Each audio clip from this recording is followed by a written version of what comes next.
ውድ የሰላም ካቶሊክ ቴሌቪዥን አድማጭ ተመልካቾቻችን እንደምን አላችሁ? ይህ ህይወት እንደ ጥሪ የሚለው ፕሮግራማችን ነው። በምዕራፍ 2 የተለያዩ ፕሮግራሞችን እያቀረብን እንገኛለን። በዛሬውም ዕለት እንግዶች ጋብዘን እዚህ ስቱዲዮ ኃላፊነትና ነፃነት በሚል ርዕስ ላይ ውይይት የምናደርግ ይሆናል። እንግዶቻችን እንኳን ጥሪያችንን አክብራችሁ በሰላም መጣችሁ። እግዚአብሔር ይስጥልን። እንግዲህ እንግዶቼን እንኳን ደህና መጣችሁ ካልኩኝ በኋላ ምናቃቸው ናቸው። ነገር ግን የበለጠ ለአድማጭ ተመልካቾች ራሳቸውን እንዲያስተዋውቁልን ከሲስተር ጀምራለሁ። ሲስተር እንጋብዛለሁ። አመሰግናለሁ። ሲስተር እሌኒ ይሁን ይባላል። የኦርሶላይን ደናግል ገዳም አባል ነኝ። እንኳን ደህና መጡ ሲስተር። ጥሪያችንን አክብረው እግዚአብሔር ይስጥልን። ዶክተር መቅደም ገረመው እባላለሁ። የማህበራዊ ሳይንስ ባለሙያ ነኝ። አሁን ደግሞ በኢትዮጵያ ካቶሊክ ቤተክርስቲያን የጳጳሳት ጉባኤ ዋና ጽሕፈት ቤት ውስጥ ዋና አስተዳደርና ስትራቴጂ ማኔጀር ሆኜ እየሰራሁ። እንኳን ደህና መጣህ ዶክተር። ዶክተር እንግዳም አይደለም ለዚህ ፕሮግራም። ከዚህ በፊትም በሰላም ካቶሊክ ቴሌቪዥን የተለያዩ ፕሮግራሞችን ይሰራ ነበር። እምነትና ሌላ ላይ ታውቁታላችሁ። ከዛ በኋላ ዘሪው የሚል ፕሮግራም ላይ ታውቁታላችሁ። እንግዲህ ዶክተር እንኳን ደህና መጣህ ላለው ሲስተርም ለሰላም ካቶሊክ ቴሌቪዥን እንግዳ አይደሉም። ምናልባት በኢንተርቪው አናቃቸውም፣ ነገር ግን የጀርባ አጥንት ናቸው፣ ቤተሰብ ናቸውና የኦርሶላይን ገዳም አለቃ ናቸው በኢትዮጵያ። እንኳን ደህና መጣችሁ። እንግዲህ ዛሬ ነፃነትና ኃላፊነት የሚል ርዕስ ነው ይዘን የቀረብነው። ከባድ ርዕስ ነው በአሁኑ ሰዓት። ነፃነትና ኃላፊነት ብሎ ማውራት ይቻላል ወይ እስከምንል ድረስ ያለንበት ጊዜ ነውና እስቲ ከትርጉሙ እንጀምር። ምንድነው ነፃነት? ምንድነው ኃላፊነት ከሚለው? እንግዲህ ኃላፊነት በእኔ አስተሳሰብ እግዚአብሔር የሰጠንን ነገር ባደራ መወጣት፣ በታማኝነት መወጣት ማለት ነው። ነፃነት ደግሞ የፈለግነውን ነገር ማድረግ ሳይሆን ትክክለኛውንና ይሆናል ብለን ያመንበትን ነገር ከማድረግ ይጀምራል ያምናለሁ። በጣም እግዚአብሔር ይስጥልን ሲስተር። ዶክተር ምን ትላለህ? እንግዲህ ቅድም በጣም ሰፊ ነገር መሆኑና በጣም ደግሞ አስፈላጊ የሆነ ነገር እንደሆነ እንግዲህ አሁን ከምናየው ነገር ነባራዊ የሆነ ነገር መመልከት እንችላለን። በምንሄድበት ቦታ በተገኘንበት ቦታ ሁሉ ሳይሆን ሆንኩ፣ ሳያውቅ አወቅኩ፣ ሳይኖረው አለኝ ምናምን በሚል ማህበረሰብ እየሞላ ባለበት ወቅት ላይ ነፃነት ማለት ምንድን ነው? ሰውስ እንደፈለገ የፈለገውን የማለት የፈለገውን የማድረግ የፈለገውን የመሆን ብቻ ነው ወይ ነፃነት የምንለው ነገር? ኃላፊነት የሚለው ነገር ሲመጣ ደግሞ እንዴት ነው አንድ ላይ ተሰናስለው የሰው ልጅ ለቁም ነገር ለታሰበለት ዓላማ ይሆን ዘንድ ይበቃ ዘንድ ማድረግ የሚችለው እንዴት ነው የሚለውን ጥያቄ ማንሳት እጅግ በጣም አስፈላጊ በሆነ ጊዜ እንደተነሳ ነው እኔ የማምነው። ስለዚህ ሲስተር ካነሱት ነገር ጋር ለማዛመድ ብሞክር ነፃነት የነፍስ ሉዓላዊነት መታያ ነው። እግዚአብሔር ዝም ብሎ ሮቦት አይደለም የፈጠረው። ዝም ብሎ በቃ እንደፈለገን ሆነን ወጥተን እንድንገባ ወጥተን እንድንወርድ አይደለም የተፈጠርነው። በነፃነት ተፈጥረናል። ያ ነፃነት በቃ የሰው ልጅ ፈልጎ ፈቅዶ ወዶ ማድረግ እንዲችል እግዚአብሔር ሉዓላዊ አድርጎ ፈጥሮታል ነው። ግን ከእግዚአብሔር በታች ነው። የሰው ልጅ ከእግዚአብሔር በታች ሆኖ ምድርን በባለአደራነት በኃላፊነት እንዲንከባከብ እንዲያመርትባት ፍሬ እንዲያፈራባት ቅዱስ ቶማስ አኳኒስ እንደሚለው ደግሞ towards the greater good ለመልካም ነገር ይሆን ዘንድ ለሁለንተናዊ የሆነ የሰው ልጆች እድገት ይሆን ዘንድ እንዲጠቀምበት እግዚአብሔር የሰው ልጅ ሉዓላዊ አድርጎ ነፃነት ሰጥቶታል ነው። በነፃነት ውስጥ ግን ኃላፊነት የሚባለው ነገር ተሰንጓል። ያም ማለት ነው ዝም ብዬ እንደፈለኩኝ መረን ተለቄ መኖር አልችልም።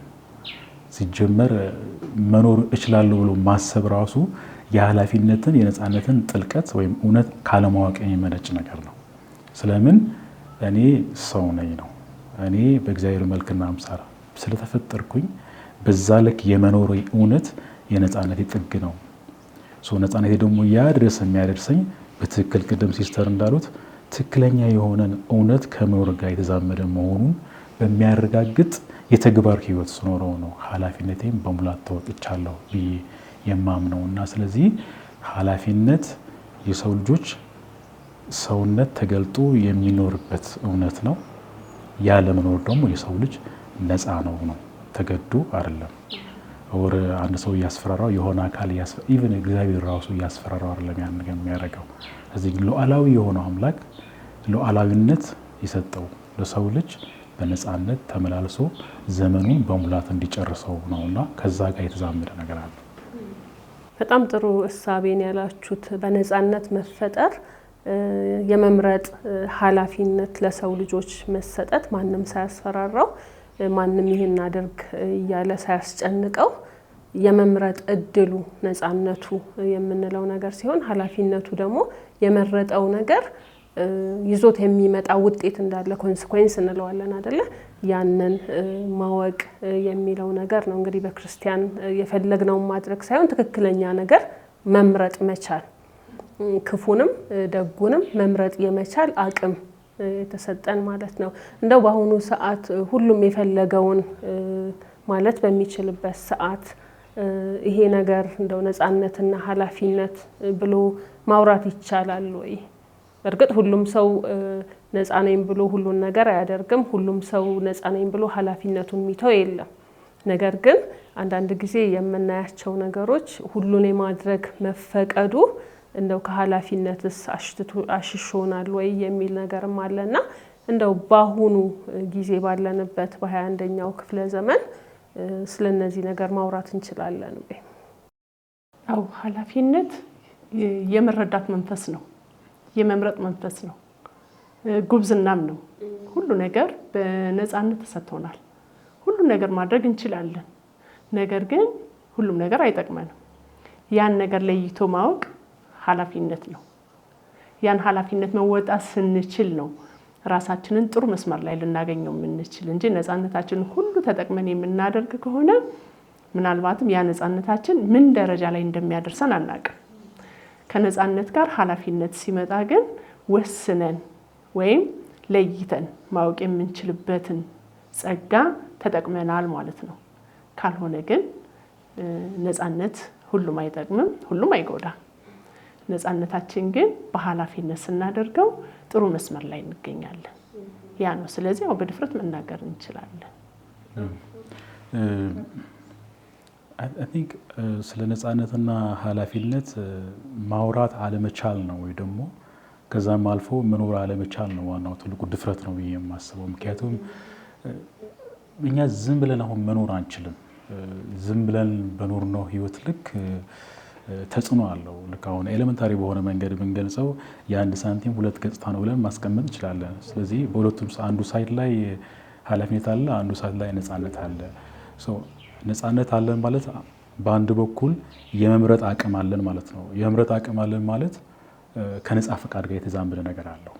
አንደኛው ከሰው ልጅ የመፈጠር እውነት ጋር ከሰው ልጅ ስጦታ ጋር የተዛመደ ነገር አለው ነው። አንድ ሰው ሆነ ቤት ውስጥ ቢገባ ነፃ ፈቃድ አለው፣ ነፃነቱ ግን የለውም። ነፃ ፈቃዱ እግዚአብሔራዊ ነው፣ ሰማያዊ ነው፣ ወይ ደግሞ ሰማይና ምድር የተገናኙበት እውነት ያለበት ነገር ነውና ያ ትልቅ ነገር ነው። ወጣ ሲል ደግሞ ነፃነት አይነት ነገር አለ። ስለዚህ ሰዎች በአንድ በኩል የመምረጥ የፈለጉትን የመኖር እውነት ያለበት ትልቅ ክብደት ያለው ነገር ነው። በሌላ በኩል ደግሞ ቅድም ሲስተር እንዳልሽው ኢምፓክት አለው ወይ ደግሞ ኮንሲኩዌንስ አለው። ስለዚህ ነፃነት፣ ኃላፊነት፣ ምርጫ በዛው ደግሞ ኮንሲኩዌንስ አለው ማለት ነው። ስለዚህ ራሴን ካወቁ በኋላ ጀምሮ እስከ ዕለተ ሞቴ ድረስ እያንዳንዱ የምንመነካው ነገር ራሴ ላይ ብቻ አይደለም ተጽዕኖ ያለው። በትምህርት ቤት ሊሆን ይችላል፣ በስራ ሊሆን ይችላል፣ በቤተሰብ ሊሆን ይችላል። በተገኘውበት ቦታ ሁሉ የምነካው ነገር ሁለት ነገር አለ። ወይ መልካም ፍሬ የሚያፈራ ነው፣ ወይ ደግሞ በተቃራኒው መጥፎ የሆነ ለማህበረሰብ የማይጠቅም፣ ለቤተሰብ የማይጠቅም፣ ለጓደኛ ለቤተሰብ የማይጠቅም ነገር ነው የሚያፈራው ማለት ነው። ስለዚህ ጉዳይ አለመናገር ራስን መዘንጋት ነው፣ ቤተሰብን መዘንጋት ነው፣ አካባቢን መዘንጋት ነው፣ ማህበረሰብን መዘንጋት ነው። በጣም እግዚአብሔር ይስጥልን ዶክተር ይህንን ስታብራራ አንድ በአእምሮ የመጣው ነገር ምንድነው? የግልና ማህበራዊ ኃላፊነት እንዴት ነው እነዚህ የሚተሳሰሩት? እያንዳንዱ ሰው እንግዲህ ነፃነትም አለው ኃላፊነትም አለው። ከዛ ማህበረሰብ ደግሞ አለ በዚህ በኩል። ስለዚህ ኃላፊነትን የግል ኃላፊነት ከማህበረሰብ ኃላፊነት ጋራ እንዴት እናጣምረዋለን? እንዴት እናየዋለን? ወይስ ለይተን እንዴት ነው የምናውቀው? ከህብረተሰቡ ጋር ነጥለን ማየት አንችልም። ምክንያቱም የምንኖረው ከህብረተሰብ ጋር ነው። ዶክተርም እንዳለው ማወቅ ብቻ አያስኬደንም። ያወቅነውን ነገር መተግበር አውቀናል፣ ብዙ ጊዜ እናውቃለን። መልካሙንና ደጉን ነገሮች ማወቅ እንችላለን፣ አውቀናልም። ያን ነገር ግን እስካልተራመድንበት ድረስ ከኛ አልፎ ወደ ሌሎች እስካላስተላለፍነው ድረስ ግን የኛን ኃላፊነት ተወጥተናል ማለት አንችልም። ስለዚህ የኛ የግል ተግባራችን ማህበረሰብን ቢልድ ያደርጋል ማለት ነው። በትክክል መጀመሪያ በተግባር እናስተምራለን፣ በስራችን አይደለም፣ በትምህርት ብቻ አይደለም። እኔ በስራዬ ነው ሰዎችን ሞር መሳብ ወደ እኔ ማቅረብ የምችለው። ከዛ በኋላ ደግሞ ሰዎችን ደግሞ የማስተማር ግዴታ አለብኝ። ምናልባት ነፃነታቸውን ተጠቅመው ከመስመር የሚወጡ ሰዎች አሉ። በአሁኑ ጊዜ ደግሞ ብዙ የምናያቸው በተለይ በወጣቶች ደረጃ በትምህርት ቤት ደረጃ በምንሰራበት ጊዜ ነፃነታቸውን ተጠቅመው ከመስመር የሚወጡትን ሰዎች መመለስ መቻል ይኖርብናል። ያን ነገር ካወቅኩት እኔ ግድ ማስተላለፍ አለብኝ። ብቻዬን ነፃነቴን ተጠቅሜ መልካም ሆናለሁ ማለት አይቻልም። መተላለፍ አለበት። መጀመሪያ ሰው በትኩረት እኔን ተመልክቶ መልካምነት ሊሆን ይችላል፣ እንደገና መገሰጽ መቻል፣ ማስተማር መቻል እና ነፃነትንና ኃላፊነትን ለይተው እንዲችሉ ለሰዎች የማስተላለፍ ግዴታ አለብን። ያ ካልሆነ የኛ ብቻችን በነፃነትና በኃላፊነት መጓዝ ምንም ትርጉም አይሰጥም። መተላለፍ መሄድ አለበት፣ እንደ ወንዝ መውረድ መቻል አለበት። ያ ሲሆን ራሳችን እንደነ ሌሎችን ማዳን እንችላለን። ነፃነታቸውን ተጠቅመው ኃላፊነታቸውን በራሳቸው ላይ ነገ ደግሞ እነዛ ሰዎች የራሳቸውን ኃላፊነት ወጥተው ለሌሎች ኃላፊነትን የሚወስዱ ሰዎች በሚሆንበት ጊዜ ከህብረተሰቡ ጋር አብረን መሄድ የምንችልበት አካሄድ ይሄ ነው ሊሆን የሚችለው። በጣም ትልቅ ነገር ነው ያሉት ሲስተር። መጀመሪያ ራሳችን አውቀን መኖር አለብን፣ ከዛ ማስተማርም አለብን ያሉት ነገር አለ። አስተምረን አብረን መጓዝ አለብን። ምናልባት ዶክተር እዚህ ላይ ትንሽ የምትጨምረው ነገር ቢኖርና ከሱ ጋር ተያይዞ ደግሞ እንደው ክርስቲያናዊ ነፃነትና ክርስቲያናዊ ኃላፊነት ከሌላው ነፃነትና ኃላፊነት ይለያል ወይስ እንዴት ነው የምናየው? ምንድን ነው የተለየ ነገር ያለው የሚለውንም ብትጨምር። አንደኛ የአፍሪካውያኖች አባባል አለ አይደለም? እኔ ስላለሁ እኛ አለ፣ እኛ ስላለሁ እኛ ስላለሁ ፍልስፍናው የኡቡንቱ ፍልስፍና። ይሄ እንደው ዝም ብሎ ከአባባል ባሻገር ያለ ነገር ነው። ምን ያህል የተሳሰረን ምን ያህል የተያያዘን እንደሆነ ፕላስ ደግሞ ተፈጥሯዊም ነው መለኮታዊም ነው። መያያዛችን አለመያያዝ አንችልም። የበለጠ ላለመያያዝ በተለማመድን ቁጥር የበለጠ ተፈጥሯዊ የሆነውን ነገር ሰውነታችን ነው የበለጠ በዘነጋን ቁጥር የተጋፋን የተራራቀን እንመጣለን እና እኔ የቤተሰቤ ውጤት ነኝ፣ እኔ የቤተክርስቲያኔ ውጤት ነኝ፣ እኔ የጓደኞቼ የመልካም ጎረቤት ውጤት ነኝ። እኔ ከዛ ተለይቼ የምታይ አይደለሁም። እስካሁን የኖርኩት እድሜ የእነኛ ነገሮች ሁሉ ሪዝዋል አውትካም ነው። የእነኛ እያንዳንዱ እርምጃ፣ እያንዳንዱ መልካም ነገር፣ እያንዳንዱ ደግሞ በተወሰነ መልኩ የተኮረኮንኩበትም ነገር ለመማሪያ የሆነኝ እዚህ ላይ ደርሻለሁ። ቤተሰብ የማህበረሰብ መሰረት ነው የሚባለው አይደለም? እኔ ከቤተሰብ ነው የመጣሁት። እያንዳንዱ ቤተሰብ ተደምሮ ነው ማህበረሰብ የሚሆነው። ስለዚህ ዛሬ የምናየው እያንዳንዱ ማህበረሰብ የእያንዳንዱ ግለሰብ ውጤት ነው። ዛሬ የምናየው ማህበረሰባችን ውስጥ የምናየው እያንዳንዱ ነገር የእያንዳንዱ ቤተሰብ ውጤት ነው። ስለዚህ እያንዳንዱ ቤተሰብ ውስጥ ምንድን ነው ያለው? እያንዳንዱ ቤተሰብ ውስጥ ያለ ልጆች፣ ባል፣ ሚስት፣ እናት፣ አባት፣ ወንድም፣ እህት እንዴት ነው የሚኖሩት? መስተጋበራቸው ምንድን ነው? አንዱ ለአንዱ ኃላፊነቱን ተወጥቶ በክብር በመዋደድ በመከባበር ነው የሚኖረው ወይስ በሌላ መንገድ ነው እየኖረ ያለው የሚለውን ነገር እዚህ ጋር ልንለየው አንችልም ነው ልንለየው አንችልም። ቤተሰብ አለ፣ ማህበረሰብ አለ፣ ግለሰቡም አለ ነው እና ስለዚህ ይህ ደግሞ አያይዘን እንደ ክርስቲያን ደግሞ ቤተሰብ ስናይ አለ። ክርስቲያን ማለት ኮሚኒቲ ኦፍ ቢሊቨርስ አይደለም? እኛ በእግዚአብሔር አምነን የምንኖር ቤተሰቦች ነን። ስለዚህ ይህ ማለት ከክርስትናም በፊት ወይ ደግሞ ክርስትና ከሚለውም ትልቅ ሰማይና ምድር የቆሙበት እውነትም በፊት የሰው ልጅ አለ፣ ሰው ነው። ስለዚህ ሰው ተከባብሮ ተዋዶ መኖር አለበት። ክርስትና የሚባለው ነገር ሲጨመር ደግሞ ከምድራዊ ነገር ባሻገር የሆነ ነገር እንዳለን ነው፣ ወይም ደግሞ ከአካላዊ ነገር ባሻገር እንዳለ ማመን አለብን ነው። ቅዱስ አትናቴዎስ የሰው ልጅ አምላክ ይሆን ዘንድ አምላክ ሰው መሆን ነበረበት ይላልና ሰው ምንድነው የሰው ልጅ አምላክ እንዲሆን አይደለም ወይ ደግሞ ሰማይና ምድር እንዲያቆም አይደለም ነገር ግን እግዚአብሔርን ባህሪ ተላብሶ የመዋደድ የመከባበር እንደዚህ አይነት ነገር እንዲሆን ነው በዚህ ጊዜ የምናየው እግዚአብሔር ምሕረት ማድረጉን የፍትህ አምላክ ፍትህ ማስፈኑን ነው አይደለም የሰው ልጅ ያን ሚና መጫወት እንዲችል ነውና ስለዚህ እኛ ክርስቲያን ነን ካለን እንደ ክርስቲያን ካሰብን በተለይም እንደ ካቶሊካውያኖች ደግሞ ካመንን ደግሞ ትልቅ እውነት ያለበት ነው እንደ ቤተሰብ ለድሆች ማሰብ ፍትህን ከማስፈን አንፃር ምሕረት ከማድረግ አንፃር የሚፈጠሩ ማህበራዊ የሆኑ ሳንካዎች እንዲቀረፉ ከማድረግ አንፃር ቤተሰብን ከማነጽ አንፃር ማህበረሰብን ከመገንባት አንፃር ትልቁ ኃላፊነት ያለው ክርስትና የሚለው እውነት ላይ ነው እንግዲህ እንደተረዳሁት ክርስትና የሚለው ከኃላፊነት ጋር የተያያዘው ነገር አያገባኝም የሚባል ነገር የለም ማህበረሰቡን የማያንጽ ነገር ማህበረሰቡን የሚጎዳ ነገር እንደግል በኃላፊነት ምን ወስደው ነገር ነው ቀላል ነገር ነው ለምሳሌ መንገድ ላይ ቆሻሻ መጣል የሆነ ሰው መንገዱን አጽድቶ ሄደን ነበር እኔ ስለሆንኩ ማላጸዳው ወይም ደግሞ አያገባኝም ቆሻሻ መጣያ ስለሌለ መንገድ ላይ ጥለዋለሁ ማለት አይችልም አንድ ክርስቲያን ምክንያቱም ኃላፊነት አለበት ምድሩን በንጽህና የመያዝ ኃላፊነት ስለዚህ ቆሻሻውን የሚጥልበትን ቦታ ማሰብ አለበት እኔ ቀላል ምሳሌ ነው የምሰጠው ነገር ግን ክርስቲያናዊ ኃላፊነት ማህበረሰብ ውስጥ ያለውን የማህበረሰብንም ኃላፊነት ይጋራል ብዬ አስባለሁ በትልቁ አያገባኝም የኔ ጉዳይ አይደለም የሚባል ነገር በክርስቲያናዊ ኃላፊነት ውስጥ ያለ አይመስለኝም እናንተ ምን እንደምትለው አያገባኝም የሚለው ነገር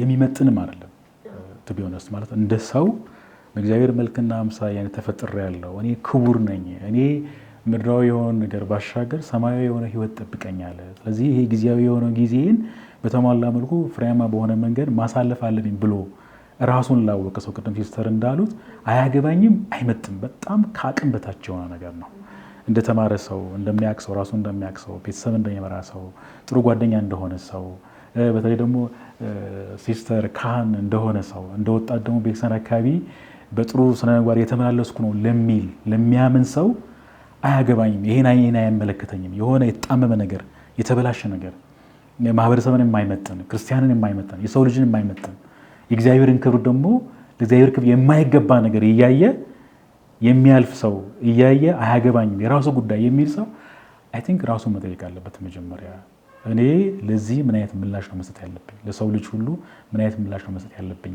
ለእግዚአብሔር ስለማምነው አምላክ ምን አይነት ምላሽ ነው መስጠት ያለብኝ ብሎ ራሱን ጠይቆ ራሱን ከማወቅ ጀምሮ ወደ ትክክለኛው ትራክ ላይ ያመጣ አለበት ስለዚህ አሁን እንግዲህ በጣም ተራ ነገር ሆኗል አያገባኝም የራሱ ጉዳይ አይመቸኝም ይሄ አይሆንም የራሱ እኔን አይመለከተኝም የሚለው የኔ ኃላፊነት አይደለም የሚለው ነው ቅድም ካልነው ይሄ እኛ ስላለን እኔ ያለው እኔ ስላለው እኛ ያለን ከሚለው በጣም በተቃራኒው የሚጻረር ነገር መሆኑ መታየት አለበት ነው እንግዲህ ስለ ነፃነት ስናወራ አንድ ሰው የፈለገውን የማድረግ መብት አለው ነው የምንለው አይደል የፈለገውን የመምረጥ መብት አለው እንላለን እንዲሁ ትርጉሙን ስናየው ከክርስትና ጋር ሳናያይዘው ክርስቲያናዊ ነፃነት ምንለው ደግሞ ክፋትን አለመስራት ነው እና ይሄ የፈለግነውን የማድረግ መብታችን እንደው ከክርስቲያናዊ ኃላፊነት ጋር እንዴት ነው የሚጋጨው ወይም ደግሞ እንዴት አብሮ ይሄዳል አንድ ክርስቲያን የፈለገውን ማድረግ ይችላል ወይ እንደው ነፃነቱን ቢኖረው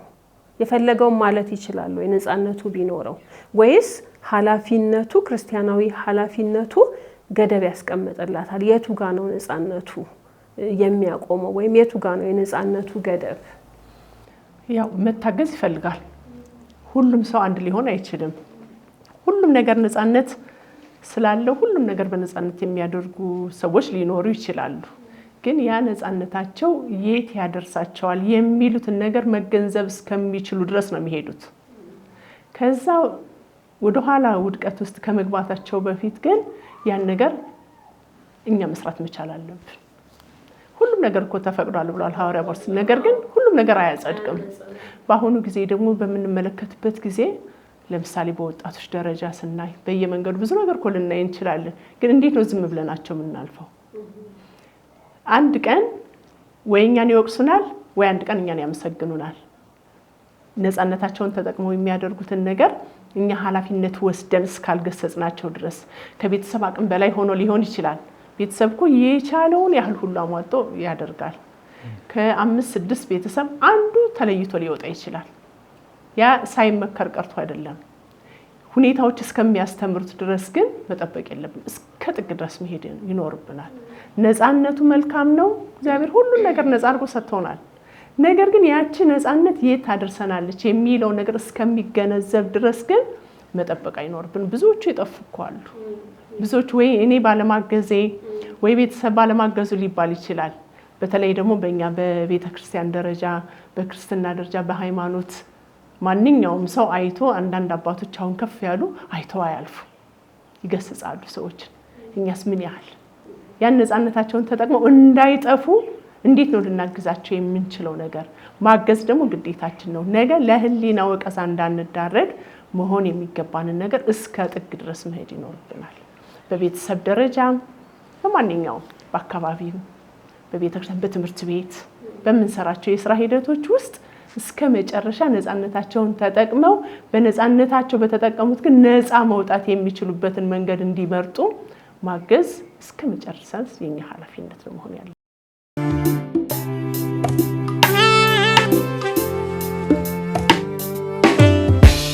ወጣቶችን ሲያወሩ እኔ ወደ ራሴ ህይወት ወደ እድገቴ ትንሽ ተመለስኩኝ፣ አሳሰቡኝ። ምክንያቱም መንገድ ላይ አይተን አንድ ነገር ማለፍ የለብንም ትክክል ያልሆነ ነገር ከሆነ። ምክንያቱም በኋላ ላይ እኛን ያመሰግኑናል ወይም ደግሞ ህሊናችንም ይወቅሰናል ባለማድረጋችን። ይሄ እንግዲህ ማህበራዊ ኃላፊነት የምንለው ነገር ነው። ድሮ ልጆች ውጪ ላይ ወላጅ ሳይኖር የሆነ ቦታ ቢታዩ ጎረቤት ከታየ ይሸሻል፣ በጣም እንደበቃለን። ምክንያቱም ጎረቤት ይቆጣል። ጎረቤት ወደ ቤት ግቢ ይላል። ጎረቤት ለምንድን ነው እዚህ ጋር ያለሽው ይላል። ትምህርት ቤት አጠገብ የማይሆኑ ቤቶች፣ የመጠጥ ቤቶች ሊሆኑ ይችላሉ። ልጆች ከትምህርት ቤት ወጥተው መጠቀም የሌለባቸውን ነገር እንዲጠቀሙ የሚገፋፉ እንግዲህ ህፃናት አይደሉም እነዛን ነገሮች የሚከፍቱት። ስለዚህ ማህበራዊ ኃላፊነትም እዚህ ጋር ትንሽ የጎደለ ይመስለኛል። እዚህ እኛ ምን ማለት እንችላለን? ዛሬ እንግዲህ የከሌን ልጅ መቆጣት አይቻልም። ምክንያትም ሊኖር ይችላል መቆጣት ማይቻልበት። ትምህርት ቤት አንዳንድ ጊዜ ልጆች የማይሆን ስልክ ይዘው ሊመጡ ይችላሉ። ትምህርት ቤቱ የሚፈቅድ ከሆነ መምህር አንዳንዴ ይከብደዋል ለመቆጣት። ለምን? ወላጅ ገዝቶ የሰጠውን ነገር እሱ ማን ነው የማን ኃላፊነት ነው የሚለው ነገርና እዚህ ላይስ እንዴት ነው የምንመለከተው? እንደው የእናንተ እይታ ይሄን ማህበራዊ ኃላፊነት በጣም ሳስቷል። በጣም ምናልባት የድሮ በጣም የጠበቀ ሊሆን ይችላል። ማንም ሰው የማንንም ልጅ የመቆጣት ኃላፊነት አለው። ጎረቤት የመቆጣት ኃላፊነት አለው። አሁን ደግሞ ማንም የማንንም ልጅ የመቆጣት ግዴታም የለበትም፣ ኃላፊነቱም አይደለም፣ ይፈራልም ቢያደርግ። እንዴት ታዩታላችሁ ይሄን? ቅድም ከተነሳንበት አንጻር ነፃነት ኃላፊነት የሚል ነገር አለና አይ ቲንክ አውዱን በደንብ መጠበቅ አለበት ብዬ ነው የማስበው። ስለምን ከሉዓላዊነት ጋር የተዛመደ ነገር አለው። ስለዚህ ሉዓላዊ የሆነው እግዚአብሔር ለሰው ልጅ ሉዓላዊነት ተሰጠው።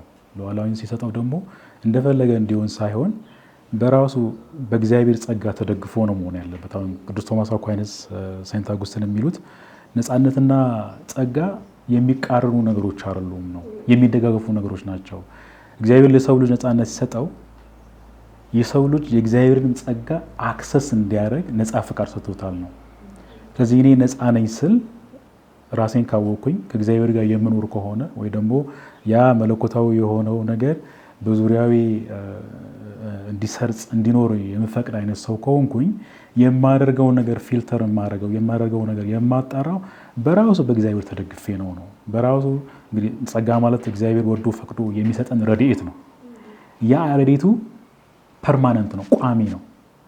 ምክንያቱም እግዚአብሔር ስላለው ስላደረገው እንዲሆን ስለፈቀደ ማለት። ስለዚህ እኔ ያን አክሰስ የማድረግ ነገር አለኝ፣ የማድረግ አቅምም አለኝ ጭምር ነው። ቅድም በቃ የሰው ልጅ ነፃ ስለሆነ የፈለገውን ነገር ማድረግ ይችላል። አዎ እኔም መሞት እችላለሁ።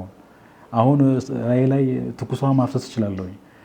ተነስቼ የፈለኩትን ነገር የማድረግ ነገር አለ። እሳት አለ፣ ውሃ አለ፣ ሞት አለ፣ ህይወት አለ፣ ጨለማ አለ፣ ብርሃን አለ። እነኚህ ምርጫዎች ናቸው።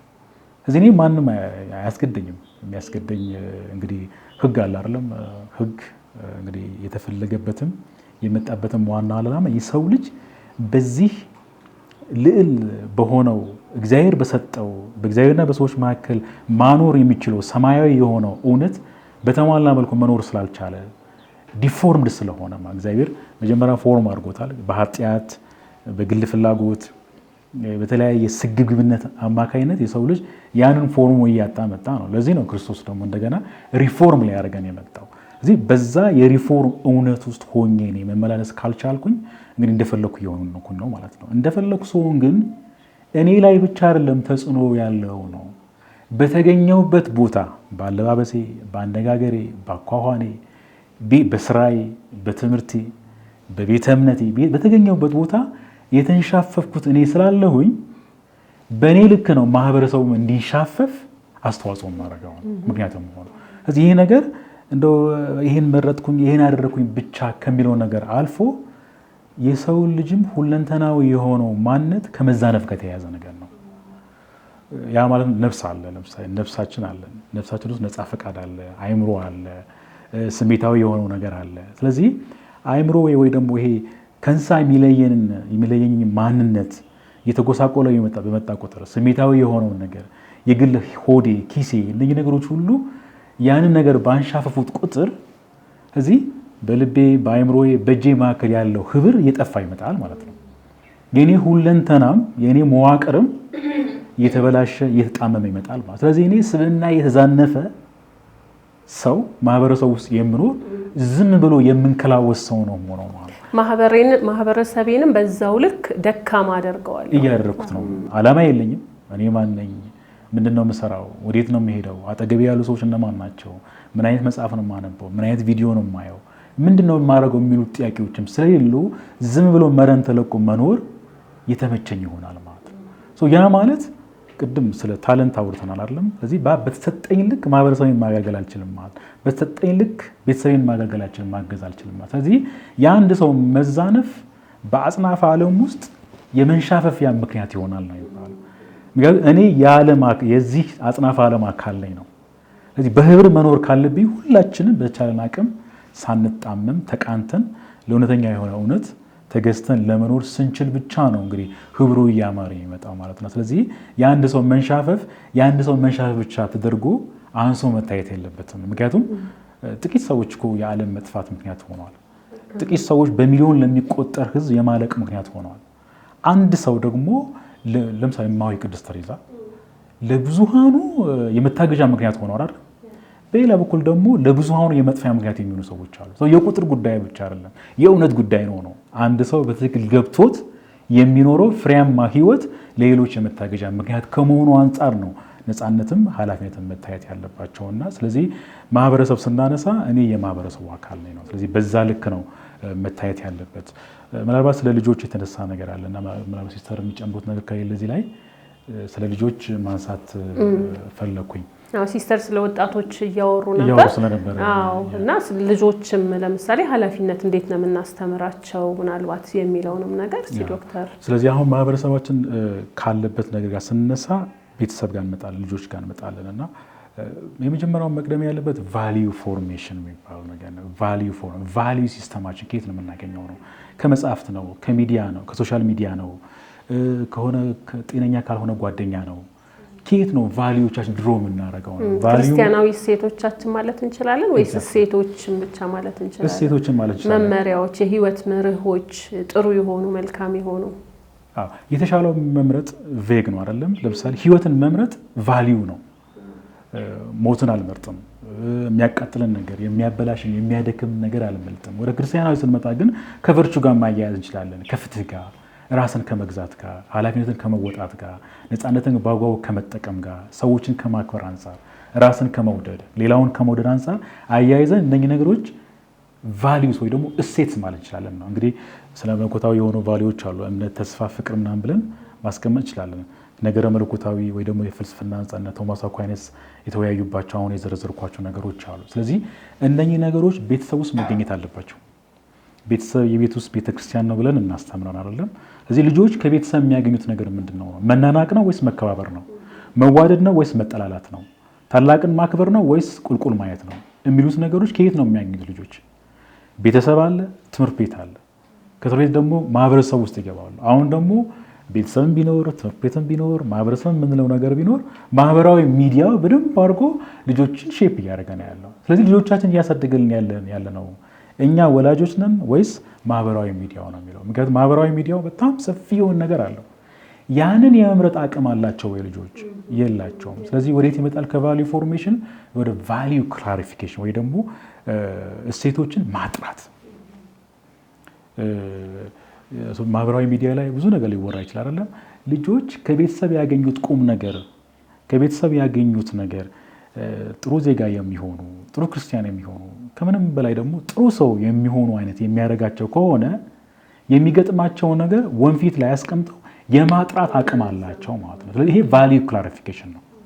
በደንብ ክሊር አድርጎ የሚያሳይ አይ ይሄ አይሆንም፣ ይሄ እኔን አይመጥነኝም፣ ይሄ ቤተሰቤን አይመጥንም፣ ይሄ ትምህርት ቤቴን መምህራኖችን አይመጥንም፣ ይሄ አባቶች ካህናቶችን ሲስተሮችን አይመጥንም፣ እነሱ እኮ እንደዚህ ያስተምረውኛል፣ ስለዚህ ይሄ ነገር እምቢ ነው ማለት ያለብኝ ብለው ኖ የሚሉበት አቅም የሚያገኙበት ቦታ ነው።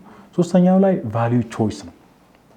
ፎርሜሽኑ አለ እንግዲህ በገዳማውያን ሕይወት ፎርሜሽን የሚባል ነገር አለ። እዚህ እንጸቱ ማለት ነው። እንጸቱ ማለት በቃ ነፍስ ከስጋ ጋር በደንብ የምትኖርበት ነፍስ ሰማያዊ ከሆነው ጋር በደንብ ሃርሞኒየስሊ መኖር የምችልበትን ጥንካሬ የምታገኝበት ነው ቫሊዩ ቾይስ ወይ ደግሞ ቫሊዩ ፎርሜሽን ማለት እና ስለዚህ ወደ ቾይስ ጋር ስንመጣ ኤ ያለ ቢ ያለ አንድ አለ ሁለት አለ። ከእነኚህ ነገሮች መካከል የተሻለው የኔን ሰውነት ማንነት የሚመጥነው ቤተሰቤን የሚመጥነው ማህበረሰቤን የሚመጥነው ትምህርት ቤቴን የሚመጥነው ቤተ እምነቴን የሚመጥነው በአጠቃላይ ለሰው ልጅ ሁለንተናዊ የሆነ እድገት የሚመጥነው ይሄ ነው ብዬ ከዛ ነገር ጋር ያለኝ አብሮነት ማለት ነው። ስለዚህ ልጆች በዚህ መንገድ ነው አሁን እንግዲህ በየቦታው ተበታትነን ያለነው። በየቦታው ልጆች ተበታትነው እንደፈለጉ ቤት ውስጥ ቴሌቪዥን አለ፣ ታብሌት አለ፣ ስልክ አለ። ገበታ ላይ ቤተሰብ ራሱ ቁጭ ብሎ ባልና ሚስት ወይ አባትና እናት ስልካቸውን ይዛሉ፣ ልጆች ስልካቸውን ይዛሉ። እንግዲህ ገበታው ክቡር ነው የሚባለው ነገር ይቀርና ደህና ዋልክ ወይ እንኳን ለመባባል አቅም የማይፈጠርበት ሁኔታ ላይ ነው ያለነው። ያ ምንድነው? በጣም እነኛ እምነቶቻችን እነኛ እሴቶቻችን ከመሸርሸራቸው አልፎ ንጥፍ ማለታቸው ነው የሚያሳየው። ስለዚህ አሁን እንደ ቤተ ክርስቲያን እንደዚህ እንደ ፓክስ ካቶሊክ ቴሌቪዥንም ማሰብ ያለ ቤተሰብ የመጀመሪያው የሁሉ ነገር መነሻ ስለሆነ ቤተሰብ ውስጥ እየሆነ ያለው ነገር ምንድን ነው? ቤተሰብ የቤተሰብ ኃላፊነቱን በአግባቡ ልጆች ከማሳደግ አንጻር እየተወጣ ነው ወይ የሚለውን ነገር ትልቅ ጥያቄ መጠየቅ ያለበት ነው። ተጠይቆ ደግሞ እንግዲህ ምዕራቡ ዓለም ውስጥ በማስተርስ ሌቭል የሚሰጥ ትምህርት አለ አይደል? ስለ ቤተሰብ በማስተርስ ሌቭል ይሰጣል፣ በዶክተሬት ሌቭል ይሰጣል። ስለምን? በጣም አስፈላጊ የሆነ ኪ የሆነ የማህበረሰብ መነሻ ቦታ ስለሆነ ነው። እና ስለዚህ ፎርሜሽን አለ፣ ክላሪፊኬሽን አለ፣ ከዛ ደግሞ ቾይስ አለና ስለዚህ አሁን እያንዳንዳችን እየመረጥ ነው ያለው ነገር ምንድን ነው ነው በነፃነታችን እያደረግነው ያለው ነገር ምንድን ነው ነው እየመረጥኩት ያለሁት ነገር እንድመርጠው ያደረገኝ ከቤተሰብ ያገኘሁት እውነት ምንድን ነው ነው ከቤተ እምነት ያገኘሁት ምንድን ነው ከመጽሐፍት ከማነበው መጽሐፍ ከማዳምጠው ነገር ያገኘሁት ነገር ምንድን ነው። ምክንያቱም ቅድም እንዳልኩት እኔ የእነኛ ነገሮች ሁሉ ውጤት ስለሆንኩኝ ዛሬ ላይ ሆኜ ዛሬ ብቻ አይደለም የተሰራሁት የእነኛ ነገሮች ሁሉ ውጤት ስለሆንኩኝ መለስ ብሎ ማየት ያስፈልጋልና ልጆችን በእነኚህ ነገሮች ውስጥ ነው መለስ ብለን አይተን ድጋሚ ሪፎርም ለማድረግ ድጋሚ ሪሼፕ ለማድረግ ጥረት ማድረግ ያለብን ነው። እዚህ ላይ ሲስተር መጨመር ይችላሉ? በጣም ምናልባት ሲስተር እንግዲህ አሁን የገዳም ኃላፊ አለቃ ከመሆኑት በፊትም ከወጣቶች ጋር ይሰሩ ነበረ። ቆቦ በነበሩበት ጊዜ ደሴ በነበሩበት ጊዜ ልጆች አዳሪ ትምህርት ቤት እንዳላችሁ አውቃለሁ እና እዛ ወጣት ሴት ልጆች ይማራሉ። እንግዲህ እርስዎ ኃላፊ ሆነው እነዛን የተለያየ ሀገር ከተለያየ ቦታ የመጡትን ያንጹ ነበረ። እንደው እዚህ ላይ እርስዎ መጨመር የሚችሉት ነገር ለምሳሌ አሁን ከህፃናት አስተዳደግ ጋር ከቤተሰብ ፎርሜሽን ጋር የተያያዘ ነገር አለ። ወጣቶችስ ከቤተሰብ ወጥተው ደግሞ ሃይስኩል ተማሪ ናቸው፣ ብዙ ነገር ላይ የሚጋለጡበት ጊዜ ነው፣ ስልክ በእጃቸው ነው፣ ኢንፎርሜሽን ከየቦታው ይደርሳቸዋል እና እንዴት ነው እነሱንስ እንደው ነፃነታቸውን በኃላፊነት እንዲወጡ እንዴት ነበር ሲያግዙ የነበረው? ከኤክስፒሪየንሶት ቢነግሩን። አዎ ስለ ልጆች ሲነሳ እውነት ለመናገር ደስ ነው የሚለኝ ልጆች ጋር። ከዛም በፊት አጸደ ህፃናት ላይ ይሰራ ነበርና ከልጆች በጣም ነበር ብዙ ነገር የምማረው።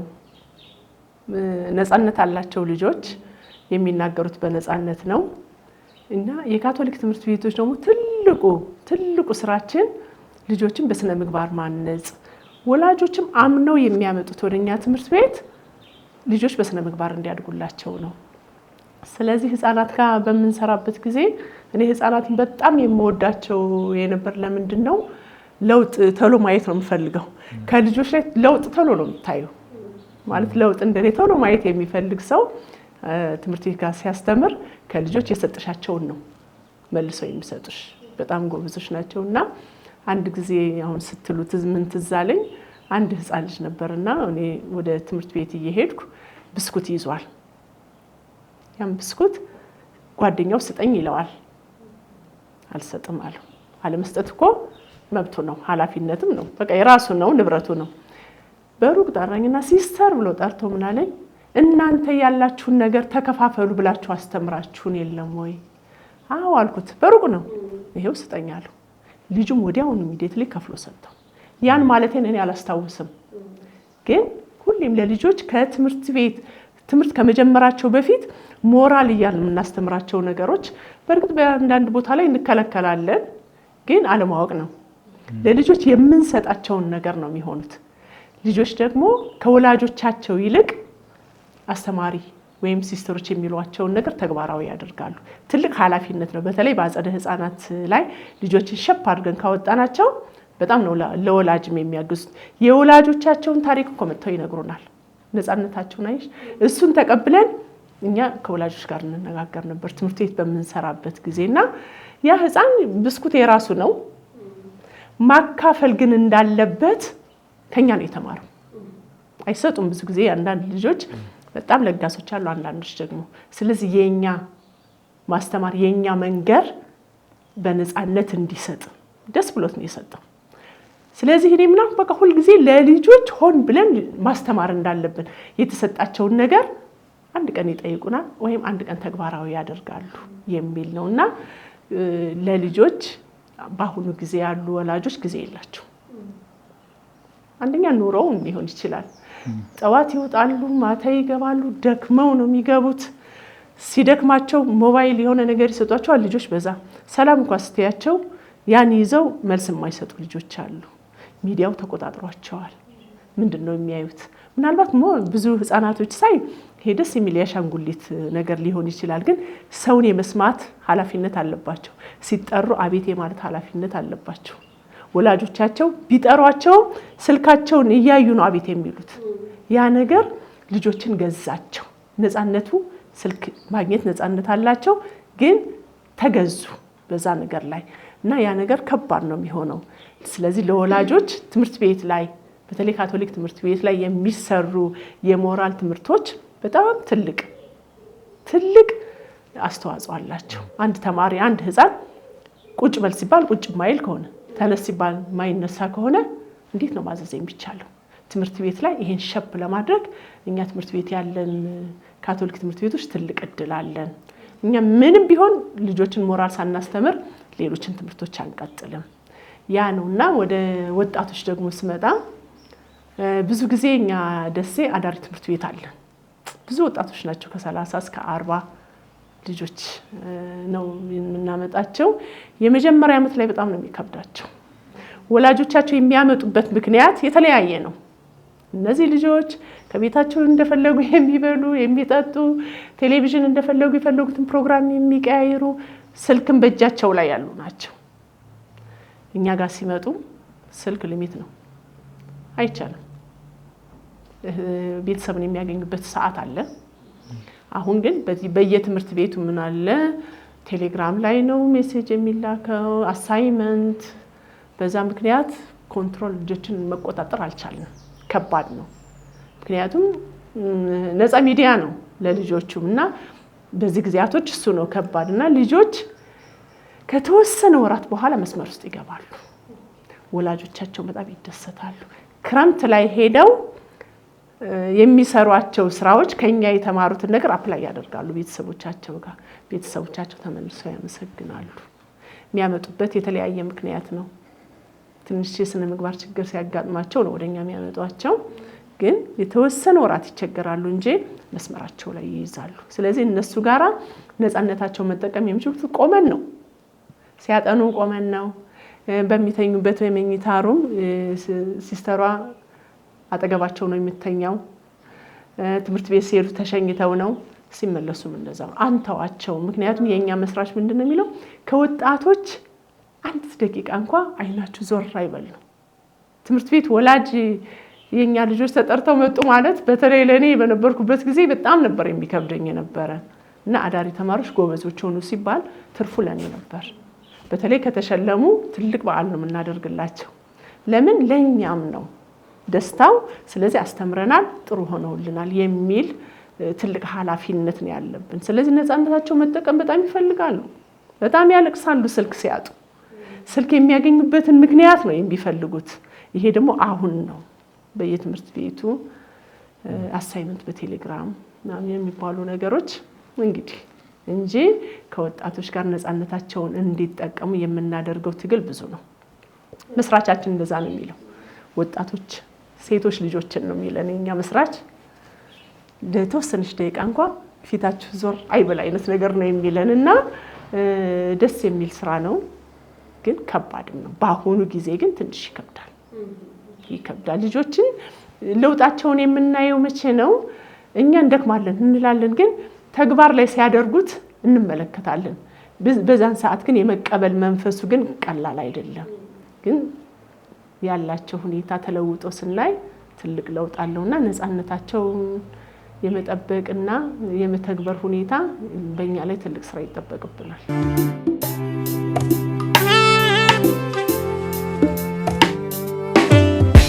በጣም እግዚአብሔር ይስጥልን ሲስተር፣ ከእርሶ ልምድ ያካፈሉን ነገር እኔ እርሶን ሳዳምጥ በውስጥ የመጣው ምንድነው ኃላፊነት መስዋዕትነትን ይፈልጋል።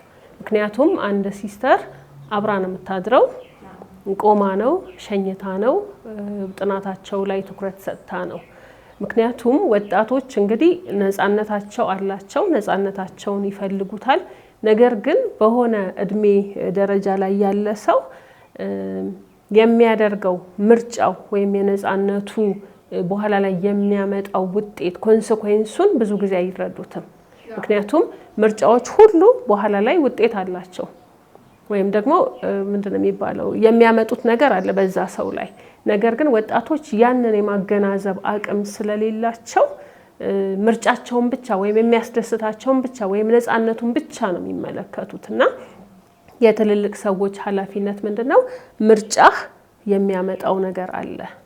እውነትን ከመረጥክ የሚመጣ ነገር አለ፣ ውሸትን ከመረጥክ የሚመጣ ነገር አለ። ወደ መጽሐፍ ቅዱስ እንግዲህ አውዳችን የክርስቲያን አውድ ነውና መጽሐፍ ቅዱሳችን ብዙ ስለ ኃላፊነት ስለ ነፃነት የሚናገራቸው ነገሮች አሉ። እንግዲህ ኃላፊነት ተጠያቂነትም፣ ምክንያቱም ኃላፊነት ከተጠያቂነት ጋር የተያያዘ ነገር ነው።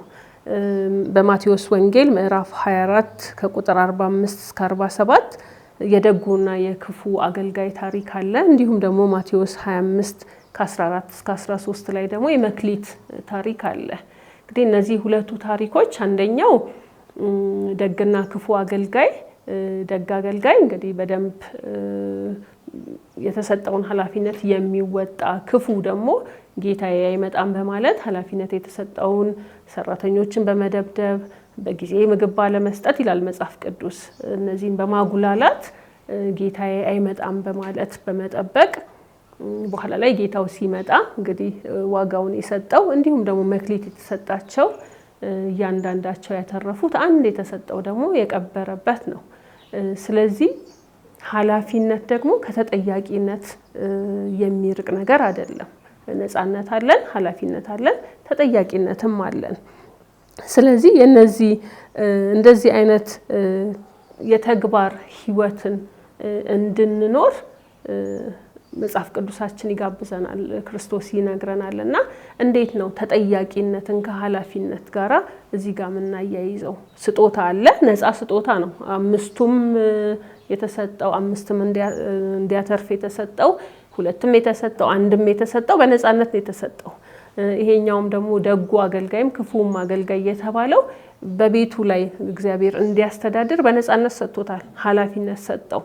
ነገር ግን ኃላፊነትን አለመወጣት ደግሞ ተጠያቂነት አለው። ይሄስ አሁን ባለንበት ሁኔታ እንደ ክርስቲያን ቫልዩ ነው፣ ዋጋ ነው።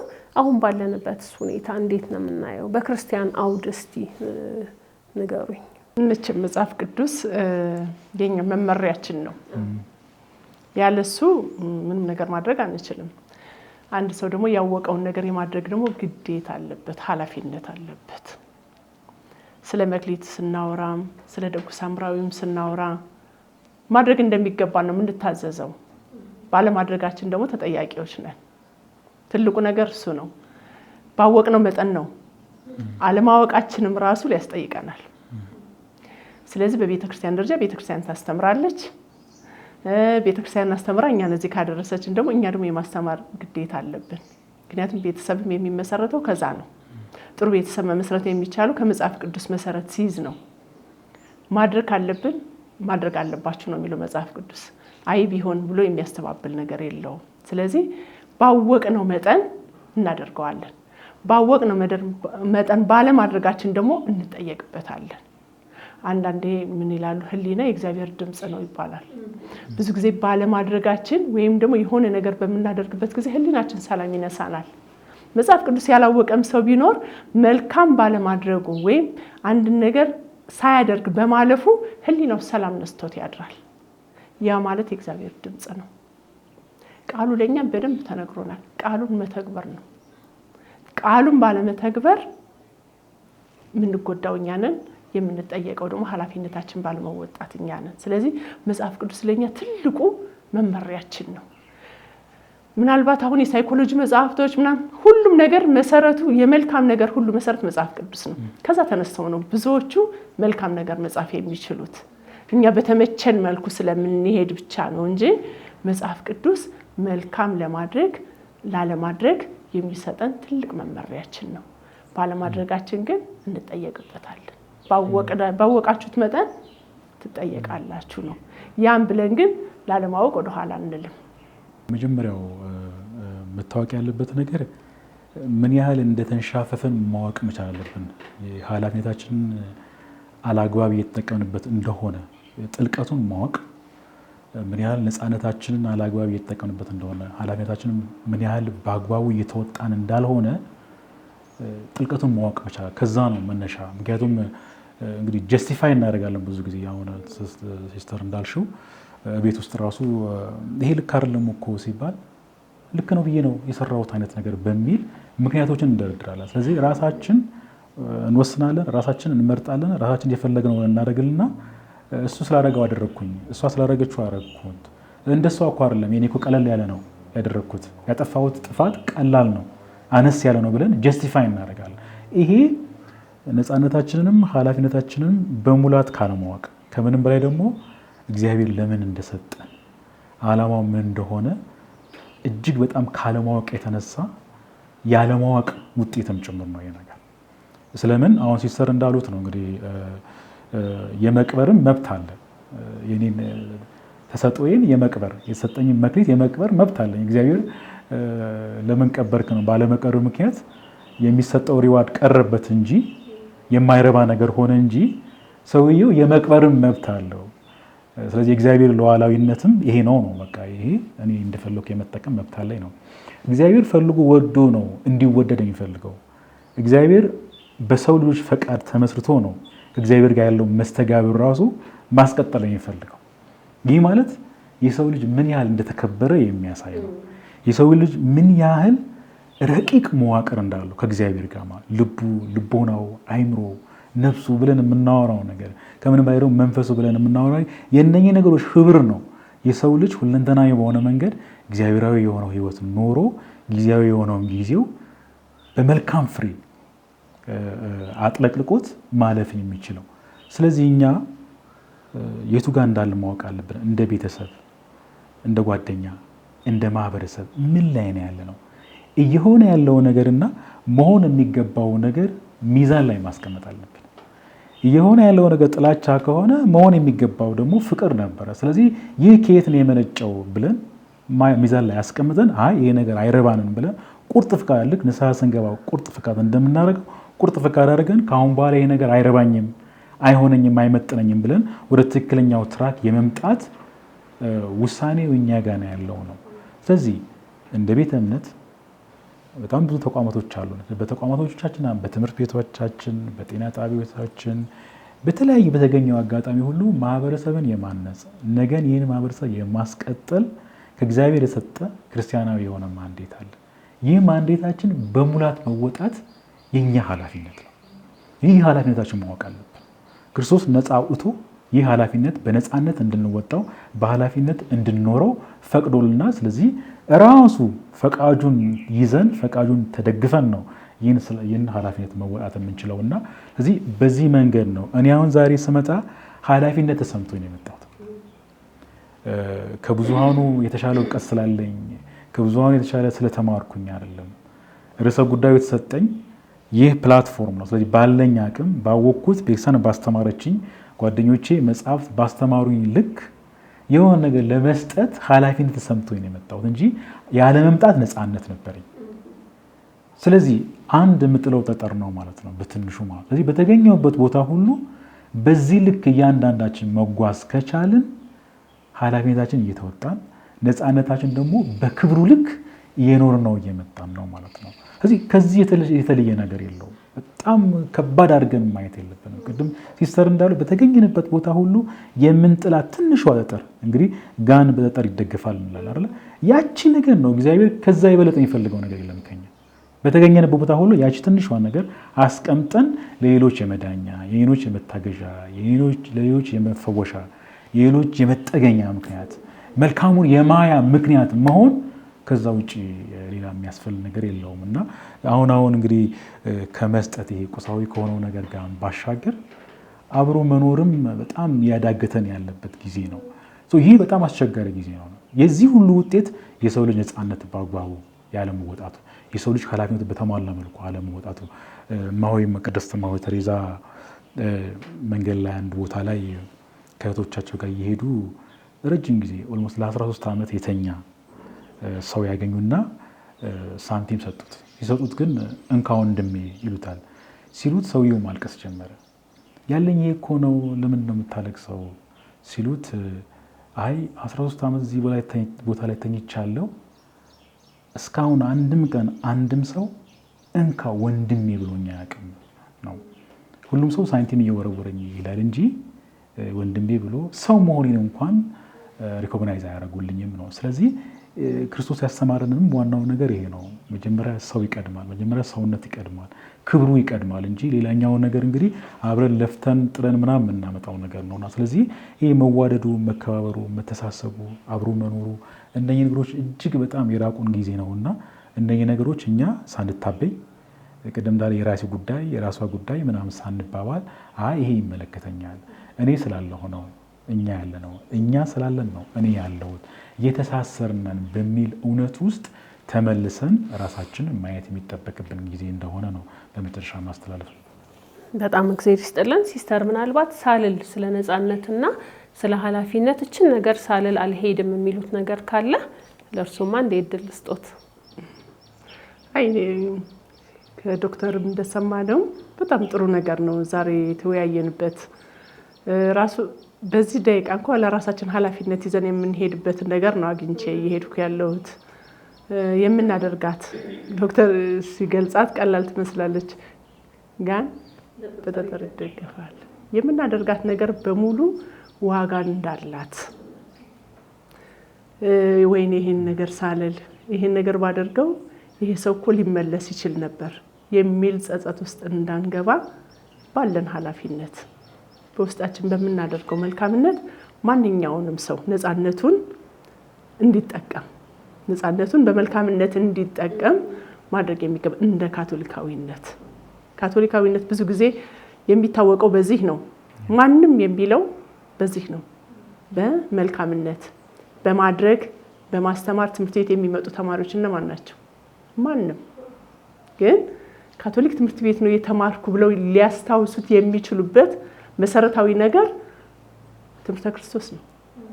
ሞራል የምንለው ትምህርት ነው። ያ ህፃን እንደነገርኳችሁ መንፈሳዊ ህንጸቱ ማለት ነው። በቃ ልጆች ተመልሰው መጣው ነው የሚያመሰግኑን። በዛም ባለን ሰዓት ላይ ብዙ ላይሉ ይችላሉ። ከወጡ በኋላ ግን ባልነው ነገር ላይ ነው መጣው እንደገና እኛን የሚያመሰግኑን። ስለዚህ የምናደርጋት ትንሿ ነገር ትልቅ ቫልዩ እንዳላት መገንዘብ መቻል፣ በየመንገዱ በየቤታችን በየትምህርት ቤታችን በልጆቻችን ላይ ሊያስታውሱት የሚችሉት መልካም ነገርን ጥሎ ማለፍ፣ ነፃነታቸውን እንዲጠቀሙ ነፃነታቸውን በመልካምነት እንዲጠቀሙ በኃላፊነት ማድረግ ትልቅ ነገር ነው። ስለዚህ በጣም ቆንጆ ጊዜ ነበር። በጣም ነው የማመሰግነው። ይስጥልኝ። በጣም እግዚአብሔር ይስጥልን ሲስተር እሌኒም ዶክተር መቅደምም እንግዲህ እውቀታችሁን መንፈሳዊ ህይወታችሁን እየኖራችሁ ያላችሁትን ስላካፈላችሁን ለማህበረሰቡም ይጠቅማል በሚል እሳቤ ነው። እኔም በአንድ እንግዲህ በእግዚአብሔር ቃል መዝጋት እፈልጋለሁ። ከገላትያን 5 ቁጥር 13 እና መጀመሪያ ቆሮንቶስ ምዕራፍ 8:9 ላይ ጳውሎስ እንደሚለው ወንድሞች ሆይ እናንተ ለነፃነት ተጠርታችኋል፣ ነፃነታችሁ ለስጋ ብቻ ምክንያት አይስጥ። ይህ ነፃነታችሁ በእምነት ላልጠነከሩ መሰናከያ እንዳይሆንባችሁ ተጠንቀቁ። ስለ ነፃነት ሲያወራ ስለዚህ እንግዲህ እግዚአብሔር በነፃነት ፈጥሮናል። ነፃነታችን ግን ኃላፊነት የጎደለው ነፃነት መሆን የለበትም። ነፃነታችን መልካም ነገርን ለመምረጥ የምንጠቀምበት መሳሪያ ነው። የምናደርጋት ትንንሽም ሆነች ትልልቅ ነገር ኃላፊነት የጎደለው ከሆነ እኛንም ማህበረሰቡንም ኃላፊነት የጎደለው ማህበረሰብ የሚገነባ ይሆናል። ኃላፊነታችን በተወጣን ቁጥር ደግሞ ማህበረሰባችንን በኃላፊነት የምንገነባ ሰዎች እንሆናለን። እንደ ክርስቲያን ደግሞ ነፃነታችን ሌሎችን ለማበርታት መልካም ነገር ለማድረግ እንጂ ለክፋት አይደለምና ውድ አድማጭ ተመልካቾቻችን እናንተም እኛም ራሳችንን እንደምንፈትሸው እናንተም ነፃነታችን ምን ያህል ድረስ ነው? ኃላፊነታችንን እየወሰድን ነው ወይ? ኃላፊነታችንን ካልወሰድን ደግሞ በእግዚአብሔርም ፊት ተጠያቂዎች መሆናችንን እንድንገነዘብ እንላለን። በሚቀጥለው በሌላ ፕሮግራም እስከምንገናኝ ሰላም።